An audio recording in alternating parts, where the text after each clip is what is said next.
আমার প্রিয় ছাত্রছাত্রী, আজ আমি তোমাদের জন্য নিয়ে এসেছি নবম শ্রেণীর গণিতের দ্বিতীয় ইউনিট টেস্টের সম্পূর্ণ সাজেশন। এই যে প্রশ্ন তোমাদের সামনে আমি তুলে ধরছি এক এক করে, মনে রাখবে এই প্রশ্নের উত্তরগুলো যদি তোমরা প্রস্তুত করে নাও তাহলে তোমাদের অবশ্যই দ্বিতীয় ইউনিট টেস্টে আর এর বাইরে কোনো প্রশ্ন আসবে না। তো চলো দেখে নি গণিতের দ্বিতীয় ইউনিট টেস্টের সম্পূর্ণ সাজেশন।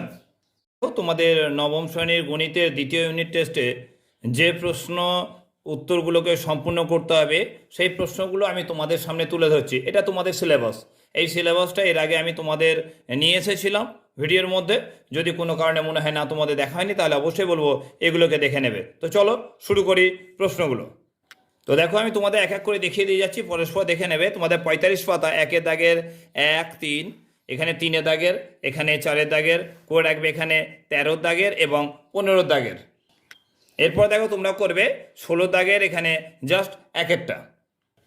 এরপর দেখো অপনয়ন পদ্ধতির সমাধানটা তোমাদের দ্বিতীয় ইউনিট টেস্টে থাকছে। এখানে করবে 4 দাগের 3 4 5 7 12 এবং অবশ্যই 14। তারপর দেখেন দেখো তুলনামূলক পদ্ধতি তোমাদের এবারে বোধহয় দেবে না, তোমাদের দেবে অবশ্যই পরিবর্তন পদ্ধতিতে সমাধানটা দেবে। তো পরিবর্তন পদ্ধতির সমাধান তোমরা করে রাখবে 3 দাগের এ, 4 দাগের এ ডি, 5 দাগের 2 এবং 4 করে রাখবে। 124 পাতা উপপাদ্য 20, 132 পাতা দেখো 15 দাগে এই শর্ট কোশ্চেনগুলো দেখে নেবে। লাভ ক্ষতির অঙ্ক থেকে তোমরা অবশ্যই দেখবে 139 পাতার উদাহরণ 8, উদাহরণ 9 দেখবে তোমরা, উদাহরণ 11 141 পাতার।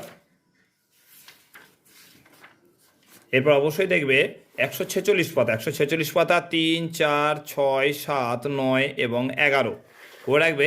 147 পাতার 17 দাগের করে রাখবে। 150 পাতার কোষে দেখি 10.2 এর 5 দাগের 1 2 3 4 5 6 এই সব পার্ট দেখে রাখবে। এর অ্যান্সারগুলো যদি দেখতে চাও তাহলে অবশ্যই আমার চ্যানেলে গিয়ে সম্পূর্ণ সমাধান আছে দেখে নেবে। এগুলো অবশ্যই করে রাখবে তোমাদের পরীক্ষার জন্য। তুমি করে রাখবে অবশ্যই উপপাদ্য 23 তোমাদের পেজ নাম্বার 178, অবশ্যই পরীক্ষার জন্য গুরুত্বপূর্ণ। 182 পাতা উপপাদ্য 24, এখানে দেখো মার্ক করা যেগুলো আছে 192 পাতার 10 দাগের করে রাখবে, 13 দাগের এবং করে রাখবে এখানে 21 দাগের শর্ট কোশ্চেনগুলো। এরপর দেখো তোমাদের 196 পাতার সম্পাদ্য, এখানে যে দাগ দেওয়া আছে এই সম্পাদ্যটা অবশ্যই তোমরা করে রাখবে। কোষে দেখি 13 এর 2 দাগের, 5 দাগের, 6 দাগের, এগুলো খুব প্রয়োজন, অবশ্যই করে রাখবে। তোমরা করে রাখবে কোষে দেখি 14 1 দাগের, 3 দাগের, 5 দাগের আর 6 দাগের, যেগুলো মার্ক করা আছে কালার দিয়ে। এরপর দেখো তোমাদের বাকি রয়েছে যেটা সে ত্রিভুজ ও চতুর্ভুজের পরিসীমা ও ক্ষেত্রফল এবং বৃত্তের পরিধি। এখানে দেখো মার্ক করাগুলো অবশ্যই দেখে রাখবে। উদাহরণের জন্য 211 পাতার 22 দাগের অবশ্যই দেখে রাখবে 212 পাতা 25 দাগের। তোমরা এরপর দেখে রাখবে অবশ্যই কোষে দেখি 15.1 এর এখানে 3 5 7 8 দাগ দিয়ে নাও করবে। এখানে দেখে রাখবে 10 দাগের, 13 দাগের আর 19 দাগের যে এমসিকিউ কোশ্চেনগুলো রয়েছে সেগুলো দেখে রাখবে 20 দাগের 1টা 4টা করে রাখবে।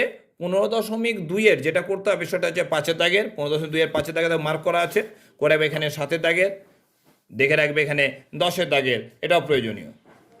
এরপর তুমি দেখে রাখবে তোমরা দেখো 224 পাতা 21 দাগে করে রাখবে।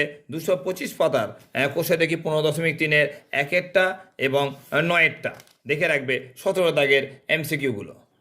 তোমাদের বৃত্তের পরিধি সংক্রান্ত পরিধি থেকে যেটা করবে সেটা হচ্ছে অবশ্যই দেখে রাখবে উদাহরণ 9, 230 পাতার উদাহরণ 9 আর উদাহরণ 11 অবশ্যই দেখে রাখবে। কোষে দেখি 16 4 6 7 8 দেখে রাখবে 13 এবং 19 দাগের শর্ট কোশ্চেনগুলো। তো দেখো তোমাদের যেগুলো আমি বললাম এই অঙ্কগুলোকে অবশ্যই তোমাদের করে রাখতে হবে তোমাদের দ্বিতীয় ইউনিট টেস্টের পরীক্ষার জন্য। অবশ্যই করে রাখবে। তো আশা করবো অবশ্যই তোমরা সম্পূর্ণরূপে এখান থেকে পরীক্ষায় সমস্ত প্রশ্ন কমন পেয়ে যাবে। তো দেখতে থাকো আমার চ্যানেল এবং পারলে অবশ্যই তোমার বন্ধু বান্ধবের মাঝে অবশ্যই শেয়ার করবে। পারলে অবশ্যই পরবর্তী ভিডিও দেখার জন্য অবশ্যই তুমি সাবস্ক্রাইব করে রাখবে চ্যানেলটাকে, যাতে তুমি খুব সুপার ফাস্ট প্রথমেই সবার আগে নোটিফিকেশান পেতে পারো। সম্পূর্ণ ভিডিওটা দেখার জন্য ধন্যবাদ।